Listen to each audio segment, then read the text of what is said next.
வசனத்தை வச்சு கேட்டா பதில் சொல்ல முடியாது. அப்போ ஒன் பர்சன் சொன்னீங்கன்னா என்ன ஆகும்? அதாவது புரிதலுக்காக அது பர்சனா ஓகே, நான் நீங்க கேட்கறது புரிதலுக்கு என்னன்னு அதாவது என்னன்னா கேட்டீங்கன்னா உங்களோட சொல்றத கேளுங்க, கன்க்ளூஷன் சொல்றத என்ன? கேளுங்க, ஒரு நிமிஷம் கேளுங்க, ஒரு நிமிஷம் கேளுங்க. கன்க்ளூஷன் ஓ, குமாரன் வந்து சாக்ரிஃபை பண்ணா அது பிதாவும் பண்ண மாதிரி பரிசுத்த ஆவியும் பண்ண மாதிரி நீங்க சொல்லியிருக்கணும். ஆனா நீங்க சொல்லல. ஏன்னா உங்களுடைய பிலீஃப் அதை சொல்ல விடாது. அதுதான் பிரச்சனை. ஏன் அப்படின்னா அதுக்கு நீங்க வந்து என்ன பண்றீங்க, அந்த வசனம் வசனம் ஒண்ணு சொல்லுது, நீங்க ஒண்ணு சொல்றீங்க பதில். அதுதான் அதான் நடக்கும்.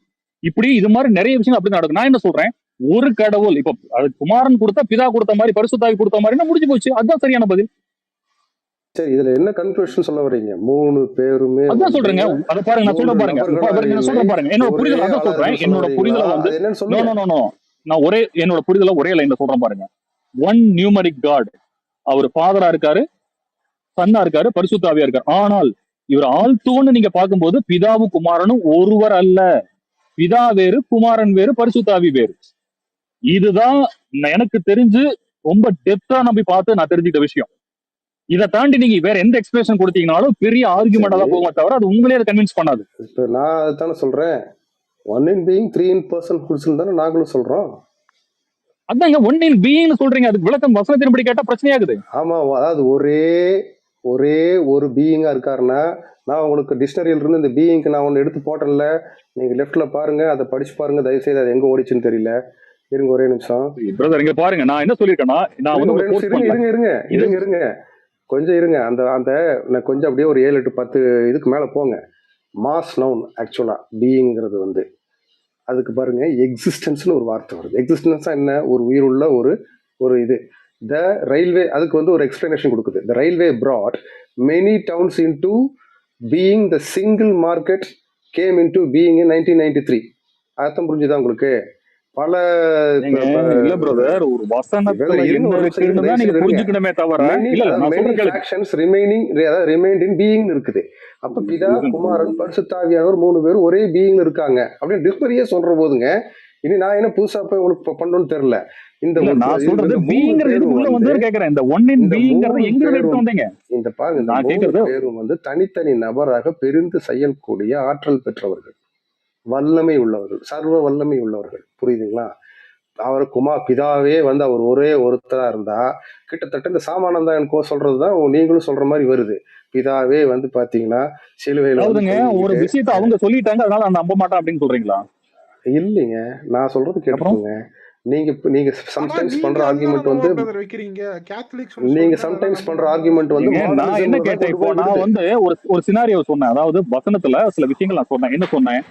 வசனம் சொல்லுது உங்களுடைய அன்பை காட்டணும்னா நீங்க உங்க உயர்தான் கொடுக்கணும்னு சொல்லுது. அதான் பிதா குமாரன் செஞ்சுட்டாரு. அப்போ குமாரன் செஞ்சுட்டாரு அப்படின்னா பிதாவும் பரிசுத்தாவும் செய்யலையே. அப்போ அவங்க அன்பு நிரூபிக்கப்படாத அன்பா இருக்கு, அவங்க அன்பு இல்லையான்னு கேட்டா நீங்க என்ன பதில் சொல்லுவீங்க? ஒரு நிமிஷம் இருங்க.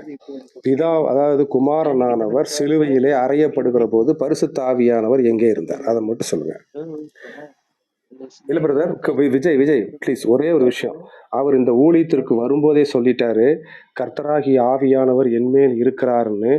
ஏசாயா 61ஆம் புஸ்தகத்தில் இருக்கிற முதல் 6 7 5 6 வசனங்களை படிச்சுட்டு இது இன்றைய தினம் என்கிட்ட நிறைவேறுச்சுன்னு சொல்றாரு. அப்படின்னா அந்த கர்த்தருடைய ஆவியானவர் கிறிஸ்துவின் மேல் சிலுவை மரணம் வரைக்கும் இருக்கிறாரு.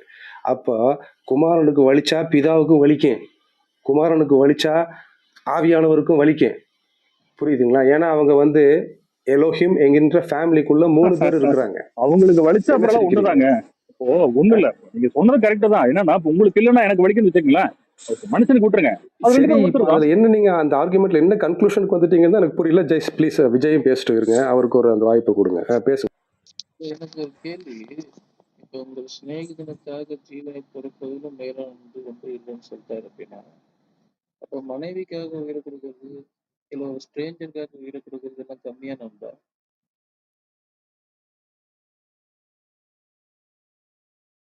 சரி, எங்கிட்ட கேக்குறீங்களா? எங்கிட்ட கேக்குறீங்களா? பொதுவா கேட்கறேன், நீங்க பதில் சொல்லுங்க. ஆமாங்க, ஏங்க சிநேகிதனா என்ன? உங்க மனைவி சிநேகிக்க மாட்டீங்களா? நீங்க சிநேகிக்கிற எல்லாரும் தாங்க. ஒரு கிறிஸ்தவனா எல்லாத்தையும் சிநேகிக்கணும். அதாவது என்னன்னு கேட்டீங்கன்னா, தெரிஞ்சவன் தெரியாதவன் எல்லாத்தையும் சிநேகிக்கணும். அப்ப அடுத்தவனுக்காக உயிரை கொடுக்கறதுன்னு அர்த்தம் அதுல. நீங்க போய் மூலமொழியில பாருங்க, டிரான்ஸ்லேஷன் பாருங்க. சிநேகிதன் என்ன? உங்க மனைவி சிநேகிக்க மாட்டீங்களா? மனைவி மேல என்ன கோபமா தான் இருப்பீங்களா நீங்க? மூலமொழியில என்னன்னு போய் பாருங்க.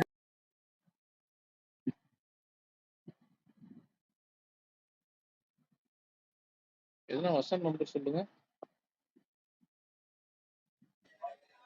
பேக் சேனல் இருக்கு பாருங்க. Okay. 15:13 நான் பார்த்து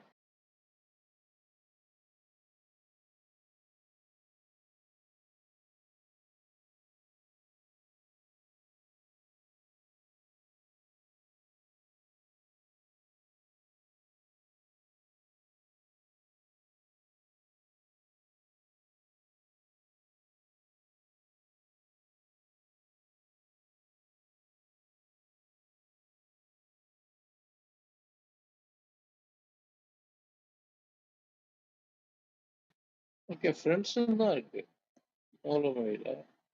ஒரு ஸ்ட்ரேஞ்சரோ இல்லாட்டி ஒரு மனைவியோ இவங்கெல்லாம் ஃப்ரெண்ட்ஸ் கிடையாது. நம்ம நம்ம சிநேகிக்கிறோம், லவ் பண்றோம். பிரதர், அதாவது பைபிளுக்குன்னு ஒரு கான்டெக்ட், அதாவது பைபிளுக்கு ஒரு மொழி நட இருக்கு. அதாவது இவங்களுக்காக உயரக்கூட அவனுக்கு கொடுக்காதான் வேதம் சொல்லாது. உன் சிநேகிதருக்காக என்ன அர்த்தம்? எல்லாருமே உங்க சிநேகிதம் தான். உன்னை போல பிறரை நேசின்னு வசனம் சொல்லியிருக்கு. ஒரு வசனத்துக்கு என்ன பதில் இன்னொரு வசனத்துல இருக்கும். அதுதான் இங்கே கொஞ்சம் அங்கே கொஞ்சம் அப்படி தத்தி இருக்குன்ற வசனம் இருக்கு. சும்மா நீங்க மேலோட்டம் பார்த்தா ஒண்ணுமே புரியாதுங்க. அதாவது உன்னை போல பிறரை நேசி, அப்போ உங்களை தவிர எல்லாத்தையும் நீங்க நேசிக்கணும். அப்போ நீங்க உயிரை கூட எல்லாத்துக்காக வந்து கொடுக்கணும்னு அர்த்தம் அதுக்கு. இதெல்லாம் கூட நீங்க தேடுற அப்படின்னா நீங்க இன்னும் நிறைய போகணும் பிரதர். நீங்க ரொம்ப தூரம் போகணும் உண்மையா அந்த பேதத்தோட ஆழத்தை புரிஞ்சுக்கிறதுக்கு. இது பத்தாதுங்க. நான் சொன்னாலும் புரியாது உங்களுக்கு. இல்லைங்க, ஃப்ரெண்டுன்னு தான் இருக்கு. ரைட்டுங்களா? அங்க ஒரு ஸ்ட்ரேஞ்சர் கிடையாது. ஸ்ட்ரேஞ்சர் வந்து அதுல இன்க்ளூடட் கிடையாது. Stranger is not my friend. Stranger நான் நேசிக்கலாம். எனக்கு அகாப்பே லவ் இருக்கும் எல்லாரு மேலேயும். ஆனா ஒரு ஸ்ட்ரேஞ்சர் வந்து by default is not my friend. Naturally is not my friend. Friend ஆகலாம். ஃப்ரெண்டுன்ற யாருன்னா நோன் பர்சன். எனக்கு அவன் அறிமுகமா இருக்கணும்.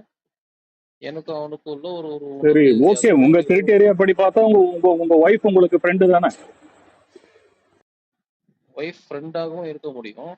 ஆனா ஃப்ரெண்டா இருந்தாங்கன்ற ஒரு அவ்வளவுதான் பிரதர், முடிஞ்சு போச்சு. இது ஏன் ஒண்ணு இல்ல விஷயத்தை இவ்வளவு பேசி டைப் வேஸ்ட் பண்றீங்க? சரி. ஒரு அவ்வளவுதான், முடிஞ்சு போச்சு. ஸ்ட்ரேஞ்சர் அந்த வசனம் வந்து என்ன சொல்லுது? உன் ஒரு சிநேகிதத்துக்காகனா என்ன? ஸ்ட்ரேஞ்சர் நீங்க சிநேகிக்கிற எல்லாருமே தான். புருஷன், பொண்டாட்டி, பையன், புள்ள, ஸ்நேகின்லாம் ஃப்ரெண்ட்ஸ் எல்லாம் தான். சொல்லலைங்க. என்ன பிரதர்? ஸ்நேகன்ற வார்த்தையை பயன்படுத்தல. ஃப்ரெண்டுன்னு இருக்கு.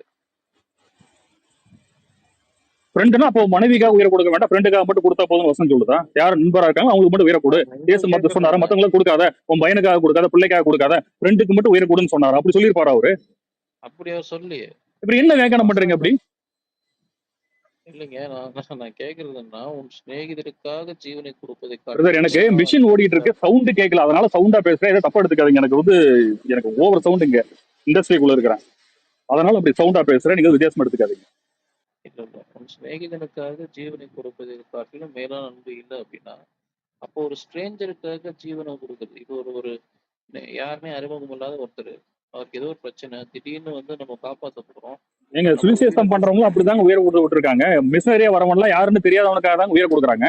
ஏங்க பில்லி கிரகம், அவன் பேர் என்ன? ஒரு பில்லி கிரகம், ஒரு பேர் வந்து நல்ல பேர், ஆஸ்திரேலியா இருந்து வந்தாருல்ல. அஹ்? அவங்க குடும்ப குழந்தையில என்ன பண்ணுச்சு? எவன்னு தெரியாதவனுக்காக தாங்க உயிரை கொடுத்தாரு அவரு. சரி, ஏதோ ஒண்ணு. அப்புறம் ஸ்ட்ரேஞ்சருக்காக ஸ்ட்ரேஞ்சருக்காக நான் வந்து ஜீவனை கொடுக்கறது அப்ப குறைவான அன்பா? நான் அப்படி சொல்ல, எல்லாத்துக்காக உயிரை கொடுந்தா வேத வசனம் சொல்றது. ஏசு என்ன சொல்றாருன்னா, நீ உன் சிநேகிதனுக்காக. சிநேகிதன் என்ன? ஒரு கிறிஸ்து என்ன பண்ண ஒரு ஒரு கிறிஸ்தவன் என்ன பண்ணணும்? நீ உன்னை போல பிறரை நேசி. அவ்வளவுதான். இதுதான் டேலி. இதுதான் வசனத்தை இப்படிதான் புரிஞ்சுக்கணும். நீங்க வேற எப்படி புரிஞ்சுட்டு போங்க, அது உங்க ஃப்ரீடம். அது அந்த வசனம் என்ன சொல்றது? உன் சிநேகிதனுக்காக. யார் சிநேகிதன்? உன்னை போல பிறரை நேசி. அப்ப என்ன தவிர எல்லாருமே சிநேகிதன் தான் ஒரு கிறிஸ்தவனுக்கு. அப்ப சிநேகிதன்னா எல்லாத்துக்காக நம்ம உயிரை கொடுக்கணும். நண்பன். ஃப்ரெண்டுன்னா நண்பன். சிநேகிதன்னா நம்ம நேசிக்கிற ஆட்கள் கிடையாது. நண்பன், ஃப்ரெண்டு. என் ஃப்ரெண்டுனா பிரதர், எனக்கு இது வந்து பால் தெரிஞ்சிருக்கணும், குடிக்கிற வைக்கணும் பிரதர். அறிமுகமா இருக்கணும். இல்லை இல்லைங்க, நான் சொல்கிறேன் கேளுங்க. அது கான்டெஸ்ட்டாக ஃபுல்லாக படிங்க தயவுசெய்து. போய் இன்னும் 2 வசனத்தை சேர்த்து படிங்க. இல்லைன்னா முன்னாடி இருக்கிற வசனத்தையும் படிச்சுட்டு வாங்க. 16ஆம் வசனம் என்ன சொல்லுதுன்னு பாருங்கள். நீங்கள் 13 நின்றுட்டீங்க. ஆனால் 16 என்ன சொல்லுதுன்னா, இனி நான் உங்களை ஊழியக்காரர் என்று சொல்லுகிறதில்லை. ஊழியக்காரன் தன் எஜமான் செய்கிறதை அறிய மாட்டான். நான்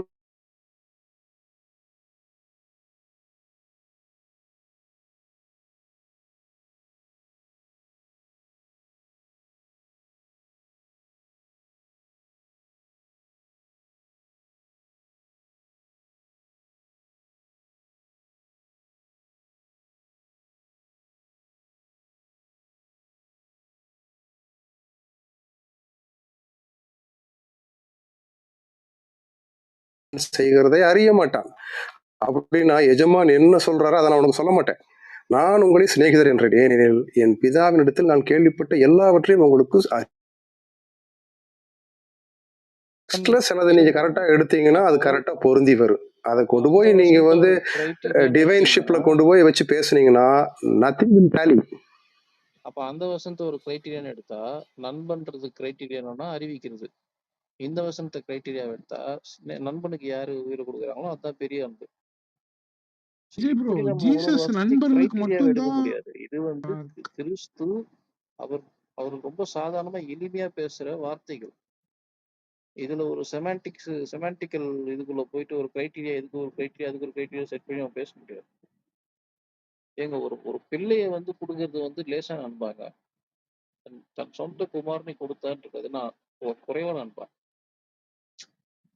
அதான் சொல்றேன், சாதாரணமா இவ்வளவாய் பேசுறது உலகத்தில் ஒரு அன்பு நடிகை கூர்ந்தான்னு மேற்படியும் இருக்குது. ஆடுகளுக்கு வேண்டி ஜீவனை கொடுத்தாருன்னு சொல்லி தான் வந்திருக்கு. ஆமா, மேய்ப்பன் brother, நாய்களுக்காக ஜீவனை அதாவது கொடுக்கிறான். விஜய் பிரதர், நான் என்ன பாயிண்ட் சொல்ல வந்தேன் அதான் சொன்ன பாத்தீங்களா, இது மேலோட்டமா பார்த்தா புரியாதுங்க. நான் சொல்ற கான்செப்டை சப்போர்ட் பண்றதுக்கு இன்னும் பல வசனங்கள் உள்ள இருக்கு. நான் இந்த ஒரு வசனத்தை மட்டும் வச்சு நான் பேசல. அதான் சொன்னேன், பைபிள் ரொம்ப டெப்தான விஷயங்களை ஆமா bro. பேசுதுன்னு சொல்றேன். மேலோட்டமா நுனிப்புல் மேய்ஞ்சிட்டு பேச முடியாது. நான் என்ன சொல்றேன்னா, ஆமா. கவனிங்களேன், இப்ப இயேசு கிறிஸ்து இங்க பாருங்களேன், சிலுவைக்கு போகும்போது அவருடைய வியர்வை ரத்தமாக வந்ததுன்னு வசனம் இருக்கு. அவர் வியாகுலப்பட்டாருன்னு இருக்கு. அவர் கஷ்டப்பட்டாரு, அதை பார்க்காம ஒரு செகண்ட் பிதா கண்ண மூடிட்டாரு. சரிங்களா? அதாவது இவர் வந்து அந்த அந்த அந்த கஷ்டத்துக்குள்ள உள்ள போறாரு, அந்த அந்த கிரேட் ட்ரிபுலேஷனுக்குள்ள போறாரு. இயேசு கிறிஸ்து அதை அனுபவிக்கிறாரு. எனக்காக, யாருக்காக? எனக்காக. நான் படுற வேதனை அவரு படுறாருங்க. நான் என் ரத்தமும் சதையுமா அவர் படுறாருங்க. அதுதாங்க மற்ற கடவுளுக்கு நம்ம கடவுளுக்குள்ள வித்தியாசம். எங்கேயோ வந்து சொன்ன மாதிரி வானத்துல கூட காலாட்டிட்டு இருக்கிற கடவுள் நமக்கு வணங்கல. எனக்காக எங்கிட்ட இறங்கி வந்து நான் வாங்குற அடி அவர் வாங்கினாருங்க. நான் அனுபவிக்கிற வேதனை அவர் அனுபவிச்சாருங்க. இதுதாங்க கிறிஸ்தவத்தோட கடவுளுடைய மேன்மை. இல்ல, நீங்க அனுபவிக்கிற வேதனை இல்லைங்க, நீங்க அனுபவிக்க போகிற வேதனையை அவர் முன்கூட்டி அனுபவிச்சிட்டாரு. அதுதான் கரெக்ட். இப்ப என்னன்னா, நான் சொல்றேன், இப்ப என்னன்னா, அதாவது என்னன்னா, கவனிங்க, நான் சொல்ற கவனிங்க. அப்போ அந்த வசனம் என்ன சொல்லுதுன்னா, முழுக்க முழுக்க மனிதனை மையப்படுத்தி தான் பேசுது. நல்லா புரிஞ்சுக்கோங்க. கடவுளும் மனிதனா தான் வந்திருக்காரு. அவரால முடிய அவர் வந்திருக்காரு. இப்போ இந்த கிரிட்டீரியா என்ன சொல்லுது அப்படின்னா, என்னுடைய கடவுள், அதாவது யாரா இருந்தாலும், இப்போ ஒண்ணும் இல்ல, இப்போ ஏற்கனவே பாத்தீங்கன்னா ஒரு வசனம் முன்னாடி பேசியிருக்கோம்னு நினைக்கிறேன். அவர் ஒருவரே வானங்களை விரித்து பூமியின் சமுத்திர அலைகள் மேல் நடக்கிறவன் இருக்கு. அவர் ஒருவரே அப்படின்னு இருக்கு. அப்போ அவர் ஒருவரே யாரு? அப்ப பிதா நடக்க மாட்டாரா? பரிசுத்தாவி நடக்க மாட்டாரா? இயேசு மட்டும் தான் நடப்பாரா? நோ ப்ரோ, அப்ப நீங்க ஒருவரே நடக்கிறவரா என்ன? அப்ப அது 3 பேரும் நடக்கிறாங்க. அப்ப அந்த 3 பேரும் நடக்க முடியும். அவரை ஒருவர் அப்படின்னு பர்சனிஃபை பண்ணிருக்கு. அப்ப என்ன, அதனாலதான் சொல்றேன், இப்போ இயேசு வந்துங்க, இருங்க நான் சொல்ற கேளுங்க. வந்து நீங்க கரெக்டா பாக்கல கண்ணு, நான் இங்க பாரு யோசுவா, உனக்கு தெரியல, நீ ரொம்ப, அதாவது என்னன்னா இவங்களுக்கே அது புரியல. அதனால நம்ம நினைச்சுக்க வேண்டாம், நம்ம நிறைய பேசலாம். புரியல சொல்லாதீங்க. நான் பாருங்க அடிச்சு சொல்லுவேன், நான் இன்னும் பேச வேண்டியது நிறைய இருக்கு. நான் இன்னும் ஆரம்பிக்கவே இல்லை, பேச வேண்டியது நிறைய இருக்குங்க. நான் வந்துங்க சொல்ற கேளுங்க, ஒரு இண்டஸ்ட்ரிக்குள்ள பதில் இருக்குதுங்க. லைஃபே கொடுத்தவங்க என்னங்க ப்ரோ, பைபிள் ஃபுல்லா உட்கார்ந்து படிக்கணும். என்ன புரியல, என்ன சொல்ல வந்தீங்க? எல்லாத்துலயுமே நான் சொல்றேன் கேளுங்க, பைபிளுக்கு வேண்டி அவங்க லைஃபே அர்ப்பணிச்சவங்க. கிரீக்கு, ஹீப்ரூ, லாட்டின் எல்லா லாங்குவேஜ்லயும் பிஹெச்டி வாங்கினவங்களே உட்காந்து இன்டர்பிரிட்டேஷன் பண்ணி. சரி, இப்போ ரோமன் கேத்தலிக் சொன்னாருன்னா ஒன் இன் பீயிங் இல்ல கண்ணே, நான் சொல்றேன் கேளு, one in being 3 in person சொல்றீங்க. இப்போ அவங்க சொல்ற எல்லாத்தையும் நம்பி நீங்க ரோமன் கேத்தலிக் ஆக வேண்டியதானே? மறுபடியும் சொல்லுங்க, யார் சொன்னாங்க? என்னமோ ரோமன் கேத்தலிக் சொன்னதுனாலதான் நாங்க வந்து இதை பேசிட்டு இருக்கோம்னு நீங்க தப்பா சொல்லாதீங்க. பைபிள் என்ன இருக்குதோ, நீங்க தான் நைசின் கிரீட பத்தி பேசுனீங்க. நீங்க தானே நைசின் கிரீடல இருக்கு. ஆமா, நைசின் கிரீட நீங்க தானே சொன்னீங்க. நைசின் கிரீட்ல என்ன இருக்குன்னு உங்களுக்கு தெரியுமா? ஒரு நிமிஷம் இருங்க டேமன், ஒரு நிமிஷம் இருங்க. நைசின் கிரீட்ல என்ன இருக்குதுன்னு நான் சொன்னேன். என்ன இருக்குன்னு நான் கேட்கல, நீங்க தானே சொன்னீங்க. அதாவது அவங்க சொன்னாங்கன்னு தான் நீங்க சொல்றீங்க. அவங்க உயிரை அர்ப்பணிச்சாங்க, எல்லாம் பண்ணாங்கன்னு சொன்னீங்கல்ல. அப்படியே மத்தத ஃபாலோ பண்ண மாட்டேங்கிறீங்க, இதை மட்டும் ஃபாலோ பண்றீங்க. நான் கேட்க, அதுக்கு பதில் சொல்லுங்க. கொஞ்சம் பொறுமையா பேசுங்க. நீங்க பேசுறது வந்து எனக்கு இண்டஸ்ட்ரி கூட சவுண்ட் இருக்கு, காது கேட்கல, எனக்கு மிஷின் சவுண்ட் தான் கேக்குது. சரி இருங்க, அப்ப இருங்க. நைசின் கிரீடு வந்து சொன்னதாக வச்சுக்கிட்டு நாங்க இங்க பேசுறது இல்ல. நல்லா கவனமா கேளுங்க. பைபிள் என்ன சொல்லுதோ அதை நைசின் கிரீடு வந்து ஒரே 2 பேராகிராஃப்ல சிறப்பா வந்து அதை டிஃபைன் பண்ணுது. என்ன சொல்லுதுன்னா, we believe in one God. இதுதான் நைசின் கிரீடு. நீங்க உங்களுக்கு தெரிஞ்சிருக்கலாம், தெரியாம இருக்கலாம். நான் படிச்சு காமிக்கிறேன், நீங்க கொஞ்சம் கேட்டுக்குங்க. we believe in one God, the Father, the Almighty, maker of heaven and earth, of all that is seen and unseen, அதாவது காண்பவைகளும் காணக்கூடாதவர்களும் இவர் தான் படைச்சார். We believe in one Lord, நாங்கள் ஒரே கடவுளை நம்புகிறோம். Jesus Christ only son of God, அதில் வந்து பார்த்தீங்கன்னா இயேசு கிறிஸ்துவே சொந்த குமாரன், ஒன் அண்ட் ஒன் சொந்த eternal begotten of the Father, God from God, light from light, true God from true God, begotten not made, அதாவது சிருஷ்டிக்கப்பட்டவர் அல்ல, ஜனிப்பிக்கப்பட்டவர். Of one being with the father, through him all things were made, for us and for our salvation he came down from heaven by the power of the Holy Spirit, அதாவது அவர் வானத்திலிருந்து பரிசுத்தாவினுடைய வல்லமை பெற்று தான் வந்திருக்காரு. he became incarnate from the Virgin Mary and was made man for our sake. He was crucified under Pontius Pilate, he suffered death and was buried. On the third day he rose again in accordance with the scriptures. He ascended into heaven and is seated at the right hand of the Father. He will come again in glory to judge the living and the dead, and his kingdom will have no end. இது Bible இருக்கிறதாங்க niacin greet சொல்லியிருக்கு. நான் என்னமோ niacin greet சொன்னது கேட்டு வந்து இங்க பேசுற மாதிரி சொல்லிட்டு இல்ல இருக்கீங்க. நான் என்ன சொல்றேன்னா ஒன் இன் பீயிங் எதை சொல்றீங்க? ஒன் இன் பீயிங் அப்படிங்கிறது நைசின் கிரீடோடைய கூட்டது. அப்ப நீங்க அதை எடுத்தீங்கன்னா நீங்க எல்லாமே ஃபாலோ பண்ண வேண்டியதானே? ஏன் ஏன் அதை மட்டும் எடுக்கிறீங்க? அவர் ஒருவர், அப்ப நீங்க இப்பதானே சொன்னீங்க அவர் ஒருவராய் வானங்களை விரித்துன்னு சொன்னீங்கல்ல. என்னோட கேள்வி அட்ரஸ் பண்ணுங்க. நான் என்ன கேள்வி கேட்டேன்னா, நீங்க நைசின் கிரீட் இருந்து இது கரெக்ட்னு எடுத்தீங்கன்னா எல்லாம் ஃபாலோ பண்ண வேண்டியதானே? அவங்க தானே சாக்ரிஃபைஸ் பண்ணிருக்காங்க, நீங்க எல்லாம் ஃபாலோ பண்ண வேண்டியதானே? No bro, logical fallacy bro. நீங்க சாமோடத ஒன்னு எடுத்துட்டு வரனா நீங்க சாம் சொல்றது எல்லாமே நான் அப்படி சொல்லப்பா. நீ தானே சொன்ன, நீ என்ன சொன்ன? அதாவது வந்து அவங்க வந்து இதுக்காக அர்ப்பணிச்சாங்கன்னு சொன்ன. அர்ப்பணிச்சவங்க நைசின் கிரீட் இதை மட்டும் சொல்லல, இன்னும் வேற நிறைய விஷயங்களை சொல்லியிருக்காங்க. அப்புறம் இதை ஃபாலோ பண்றேன், ஏன் அதை ஃபாலோ பண்ணல நான் கேக்குறேன். எனக்கு தொண்டை வலிக்குது கத்தி கத்தி. கேக்குதா? ஓகே பிரதர், நான் கேத்தலிக்ஸ் சொல்றேன், நான் இப்ப இருக்கிற ப்ராட்டஸ்டன்ட் ஸ்காலர்ஸ் சொல்றேன், இவாஞ்சலிக்கல் ஸ்காலர்ஸ் நான் சொல்லிட்டு இருக்கேன். இப்ப இருக்கிறவங்க சொல்றேன். என்ன சொல்றாங்க இவாஞ்சலிக்கல் ஸ்காலர்ஸ்? என்ன சொல்றாங்க? ட்ரினிட்டி தான் சொல்றாங்க. இல்ல நைசின் கிரீட் இல்ல ஜோஷுவா, நைசின் கிரீட்ல என்ன சொல்றாங்க? நீங்க சொல்றதுல நைசின் கிரீட்ல சொன்னதான் சொல்றீங்க. அத்தனீசியன் கிரீட்ல சொன்னதும் நைசின் கிரீட்ல சொல்றத நீங்க என்கிட்ட பேசிட்டு இருக்கீங்க. இங்க பாருங்க இப்ப சொல்ற ப்ராட்டஸ்டன்ட் பிலீஃப் நீங்க என்கிட்ட பேசல. பிரதர் நைசின் கிரீட் வந்துங்க, ப்ராட்டஸ்டன்ட் பிலீஃப் என்னங்க பிரதர்? என்னங்க சொல்றீங்க பிரதர்? இங்க பாருங்க, நைசின் கிரீட் வந்து 3rd centuryல சொன்னத 5th centuryல அத்தனேஷியன் கிரீட் வந்து அதை வந்து ராட்டிஃபை பண்ணிருக்கு, அவ்வளவுதான். சரி, அப்படி பார்த்தா லூத்தர் கூட தான் வந்து லூத்தர் வந்து ராப்சர் நம்பல. நீங்க ஏன் நம்புறீங்க? லூத்தர் வந்து ராப்சர் நம்பல. லூத்தர் நான் சொல்றது இல்லை, நான் ஒண்ணுதான் சொல்றேன் பாருங்க. என்னுடைய பாலிசி என்ன தெரியுமா? நான் லூத்தரையும் நம்புறது இல்ல, கத்தோலிக்கனையும் நம்புறது இல்ல, பைபிள நம்புறீங்கல்ல, பைபிள தான் நம்புறீங்க. அதான் நானும் சொல்றேன். நீங்க வீடுக்கு போகாதீங்க, பைபிள பாருங்க நான் சொல்றேன். பைபிள் சொன்னதை நீங்க சொன்னா நான் உங்களை நம்பணும் நம்ப கூடாது இருக்கா? சொல்லுங்க. இப்ப பைபிள் சொல்றாரு, எனக்கு தலை வலிக்குது. பாருங்க, ஒரு பைபிள் ஒரு வசனத்தை சொல்லுது, அந்த வசனத்தை நீங்க சரின்னு சொன்னீங்கன்னா நோவா சொன்னது சரின்னு சொல்லக்கூடாதா? அதுதான் தப்பு இருக்கா? சொல்லுங்க. என்னங்க இது? பைபிள் இருக்கிற டாக்டர் கரெக்டா நைசின் கிரீட் ஒண்ணு பண்றேங்க. நான் என்ன பண்றேன்னா, இல்ல நான் வந்து இப்ப இண்டஸ்ட்ரிக்குள்ள இருக்கிறேங்க, என்னால கத்தி கத்தி பேச முடியல. இங்க மிஷின் ஓடிட்டு இருக்கு. நான் ஒரு நாளைக்கு ஃப்ரீயா வந்து நான் அந்த உங்களுக்கு வந்து அதை சிஸ்டமேட்டிக்கா நான் சொல்றேன். நான் என்ன புரிஞ்சுக்கிட்டேன்னு அதை எக்ஸ்பிளைன் பண்றேன். அப்புறம் உங்களுக்கு புரியுதான்னு பாருங்க நான் சொல்றது. சரிங்களா? நீங்க பேசுங்க, நான் வெளியே இல்லை தாராளமாக சொல்லுங்க. நீங்கள் சப்போஸ் வந்து நீங்கள் ஃபேக்ட்ரிக்குள்ளே இருக்கிற மாதிரி இருந்தாலும் ரூம் எண்ட் பண்ணுற வரைக்கும் கூட நீங்கள் வெறும் மியூட் ஸ்பெக்டேட்டராக இருந்து கூட கேட்டுட்டு போகலாம், ஒன்றும் தப்பு இல்லை. நான் ரூம் எண்ட் பண்ணிக்கிறேன் எப்போ ஃப்ரீயாக தோணுதோ. நல்லா கேட்டுக்கோங்க. நீங்கள் என்ன சொல்ல வரீங்கன்னு எனக்கு புரியல. அதாவது தேவன் ஒருவராக இருக்கிறார், ஆனால் பார்த்தீங்கன்னா பிதா குமாரன் பரிசுத்தாவி இருக்கிறார், ஆனால் தனித்தனியாக இருக்கிறாருன்னு சொல்கிறீங்க. ஆனால் ஒரு விதத்தில் ஆர்கியூ பண்ணுற போது இல்லைங்க, இவர் ஒரே ஒருத்தர் தாங்க, அவர் தான் பிதாவாகவும் இருக்கிறார், பரிசுத்தாவியாகவும் இருக்கிறார், ஜீசஸாவது வார்த்தையானவரும் இருக்கிறார் அப்படின்னு சொல்கிற போதுங்க,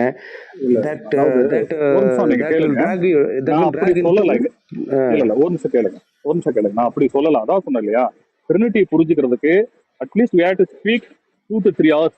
அப்பதான் அந்த வசனம் எல்லாம் உங்களுக்கு கோரிலேட் பண்ணும்போது ஒரு ஐடியாவே உங்களுக்கு கிடைக்கும். இது வந்து நான் ஒரு 3 இயர்ஸ்க்கு மேல நான் வந்து ரிசர்ச் பண்ண விஷயத்தை நான் உங்களுக்கு சொல்லிட்டு இருக்கேன். என்னால வந்து ஒரு 5 நிமிஷத்துலயோ 10 நிமிஷத்துலயோ என்னால ஷேர் பண்ண முடியல. எனக்கு அவ்வளவு டிஃபிகல்டிஸ் இருக்கு. அது இல்லாம எனக்கு சிச்சுவேஷன் அந்த மாதிரி இல்ல. அதனால நீங்க ஒரு பீஸ்ஃபுல்லா நாளைக்கு நாளான்னைக்கு ரூமை போடுங்க. நான் வந்து சிஸ்டமேட்டிக்கா எக்ஸ்பிளைன் பண்றேன். அதுக்கப்புறம் நீங்க ஒரு முடிவுக்கு வாங்க. சரி வாங்க. ரெண்டாவது நான் உங்களை போஸ்ட் பண்ணல. நீங்க வந்து நீங்க எதை வேணாலும் நம்பிக்கோங்க. நான் வந்து எதை பண்ணணுங்கிறது என்னுடைய கருத்து இல்லை. இது என்னுடைய நிலைப்பாடு, அவ்வளவுதான். பிரதர், ஒரே ஒரு சிம்பிள் क्वेश्चन பிரதர். ட்ரினிட்டில வந்து எத்தனை கடவுளை நம்புறோம் நாங்க சொல்லுங்க? ஒரே ஒரு क्वेश्चन. எல்லாருமே வந்து ஒன் காட்னு தான் சொல்றாங்க. அதுல எனக்கு மாற்று கருத்து இல்ல. இதுக்கு மேல இல்ல. இப்ப நான் மட்டும் ட்ரினிட்டியோட என்ன சொல்றேன், கான்செப்ட் நான் மட்டும் என்ன மல்டிபிள் கார்டையா சொல்றேன். சொல்லுங்க. இல்ல. எஸ். மூணு மூணு நீங்கள் மூணுன்னு நீங்கள் சொல்லிட்டு அதெல்லாம் சொல்லலை. நான் சொல்றீங்க. என்ன சொல்கிறேன்னா, நீங்கள் இப்போ வந்து நீங்கள் ஒர்க் பாருங்கள். நீங்கள் சண்டே வந்து எந்த டைமில் ஃப்ரீயாக இருப்பீங்கன்னு சொல்லுங்கள். நானே வந்து பொதுவாக ஒரு ரூம் போடுறேன், இதே மாதிரி அதாவது ஓப்பன் ரூம், யாருமே வரலாம், சரிங்களா? போடுறேன், வாங்க, உங்களை டேக் பண்ணுறேன், உட்காந்து நீங்கள் என்னமோ சொன்னீங்க, நீங்கள் எவ்வளோ நேரம் உட்காந்து வேணாலும் எக்ஸ்பிளைன் பண்ணுங்கள். அதில் என்ன வந்து டாக்டரின் ஸ்கிரிப்சரெல்லாம் வந்து கோயின்சைட் ஆகி போகுது, நோ இஷ்யூஸ், நம்மளும் கை தட்டிட்டு போயிட்டே இருப்போம். வாட் எவர் அங்கே வந்து பார்த்தீங்கன்னா கொஞ்சம் லைட்டாக எர்ரர் ஆகுதோ அதை நம்ம வந்து அந்த இடத்துல குறுக்கு நின்று பேசி ஒரு கன்க்ளூஷனுக்கு வருவோம். ஆனால் நீங்கள் இப்போ இந்நாள் வரைக்கும் நீங்கள் பேசுகிறது, நீங்கள் என்ன கன்க்ளூஷனில் இருக்கீங்க, என்ன ட்ரினிட்டி குறித்து உங்களுடைய புரிதல் என்னன்னு இன்ன வரைக்கும் நான் கூட உங்கள்கிட்ட நிறைய டைம் பேசியிருக்கிறோம். சில பல வருஷங்கள் 2020 21 பேசியிருக்கிறோம். ஆனால் நீங்கள் என்ன கன்க்ளூஷன் இருக்கீங்க எனக்கு புரியல. சரி, ஆக்சுவலி ஓகே. நுஸ்தி வந்து எப்போ நம்ம கிட்ட வந்து ட்ரினிட்டின்னு சொல்லி கேட்டானோ அந்த சமயத்துல இருந்து நான் இதுக்காக மேபி இது வந்து ஒரு 3 to 4 இயர்ஸ் மேலே இருக்கும்னு நினைக்கிறேன். இன்னைக்கு வரைக்கும் நான் அந்த முயற்சியில தான் நான் இருக்கேன். நான் என்னுடைய ஸ்டடியில வந்து மேஜர் போர்ஷன் வந்து ட்ரினிட்டிக்காக தான் ஒதுக்கி இருக்கேன். ஏன்னா ட்ரினிட்டி இல்லைன்னா பைபிளே கிடையாது. 66 புக்ஸ்ல வந்து ஃபுல்லா ட்ரினிட்டி மட்டும் தான் இருக்கு. இது வந்து அது நான் ஒவ்வொரு வேர்ஸா படிக்கும் போதுதான் இந்த வசனம் எங்க போய் கோயின்சைட் ஆகுது அப்படின்னு பார்க்கும்போது இந்த ட்ரெடிஷனலா ஃபாலோ பண்ற இந்த மெத்தட்ல அது எங்கேயுமே டேலி ஆகலைங்க. அது அவ்வளவு பெரிய இஷ்யூ இருக்குன்னு நான் சொல்றேன். நான் ஒன்னும் சும்மா சொல்லல. ப்ரோ நீங்கள் சொல்கிறது 3 வந்து distinct நிதர்சனமான version உண்மை. வந்து பைபிள் ஃபுல்லா அதான பிரதர் இருக்கு, நோவா பிரதர். இது இல்லாட்டி எப்படி ம் எப்படி சுத்தி கணக்கு போட்டாலும் இது எங்கேயும் வந்து சேராதுங்க. 3 ஆமா, distinct இப்போ version இல்ல சொல்றீங்க. நான் இன்னொரு ஒருத்தர் verse வந்து இல்ல அவரே நான் ஒரு நிமிஷம் ஜோஸ் நான் ஒரு வேர்ஸ் ஒன்று சொல்றேன். இது ஒரு பயங்கரமான வேர்ஸ். நான் ஒன்று சொல்றேன், எடுத்துக்கோங்களேன். நான் எந்த அளவுக்கு அதை பார்த்துருப்பேன்னு உங்களுக்கு ஐடியா கிடைக்கணுங்கிறதுக்காக. சொல்லுங்க, எடுக்கிறேன், நானும் எடுக்கிறேன். ஒரு நிமிஷம் இருக்கேன், நான் அந்த வேர்ஸ் நான் எடுத்துக்கிறேன். ஒன்றும் நீங்க பாருங்க. இல்ல அந்த வசனம் ஏதாவது ஒன்று ரெண்டு அந்த வார்த்தை வேர்ஸ் மட்டும் நான் சொல்லுங்க. எடுத்துக்கிறேன். இப்போ ஒரு நிமிஷம் எடுத்துக்கிறேன். இல்ல அதுல ஏதாவது ஒன்று ரெண்டு வார்த்தையை சொல்லுங்க, நானே பிடிச்சி முடிஞ்சா எடுக்கிறேன். அது ரெவல்யூஷன்ல இருக்கும். ஒரு நிமிஷம். அதான் ஒன்று ரெண்டு குழு கொடுங்க. ஒரு குழு கொடுங்க, நானே எடுக்கிறேன். வேறு ஒருவருக்கும் தெரியாத நாமம் சொல்லி ஜீசஸ் சொல்லியிருக்கோம். அது வந்து 3:12 வெளிப்படுத்தின விசேஷம் 3:12. அதை எடுங்க ஒரு நிமிஷம். 3:12 இது என்ன சொல்லுதுன்னா, ஜெயங்கொள்ளுக்கிறவனும் அவனை என் தேவனுடைய ஆலயத்தில் தூணாக்கு அது நின்று தேவனுடைய நாமத்தையும் என் தேவனால் பரலோகத்திலிருந்து புதிய நாமத்தையும் என் தேவனுடைய நகரத்தின் நாமத்தையும் என் புதிய நாமத்தையும் அவன் மேல் எழுதுவேன். இதுவா? அது இல்லைங்க, அது இன்னொரு வசனம் இருக்கு, நீங்க சொல்ற மாதிரியே ஒரு வசனம் இருக்கு, சரிங்களா? 3:12 ட்ரினிட்டி இருக்கு பிரதர். 3:12 தெள்ள தெளிவா இருக்குதுங்க, தெள்ள தெளிவா இருக்கு. 3:12 நான் சொன்னது வந்து அது ரொம்ப சிக்னிபிகன்ஸான ஒரு வேர்ஸ். அது ரெவலேஷன் 1ஆம் அதிகாரம் முதல்ல இருந்து படிச்சுட்டு வந்தாலே அங்கேயே ட்ரினிட்டி இருக்கணும் பிரதர். இல்லைங்க, இயேசு கிறிஸ்துவுக்கு மட்டும் தான் அந்த நாமம் தெரியும், வேற யாருக்கும் தெரியாதுன்னு இருக்கு அந்த வசனம். ஆமா, இருக்குங்க ப்ரோ. எப்படி நீங்க நான் உங்களுக்கு சொல்றேன், அந்த கால்குலேட் பண்ணாலும் ட்ரினிட்டி தாங்க, அது இல்லாட்டி டேலி ஆகாது. நீங்க எந்த மேத்தமெட்டிக்ஸ் வச்சு போட்டாலும். இது வந்து ஒரு பிளைண்ட் ஃபெய்த். பொறுமையா பிளைண்ட் ஃபெய்த் எல்லாம் இல்ல நோ பிரதர். நீங்க ஒரு இன்டர்பிரேஷன் கொடுக்குறீங்க, அவ்வளவுதான். அதுக்கு டிஸ்அக்ரி பண்றோம். பரவாயில்ல. ஓகே, உனக்கு அதுதான் கன்வீனியன்ட்னா நீங்க ஃபாலோ பண்ண வேண்டாம்னு சொல்லி வேண்டாம்.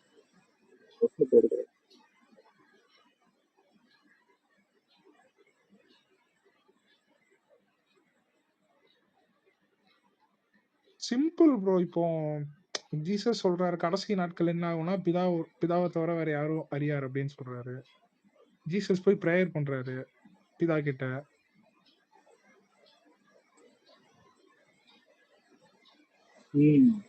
வெளிப்படுத்தின விசேஷம் 19:12 வந்து நான் பேக் சேனல்ல போடுறேன்.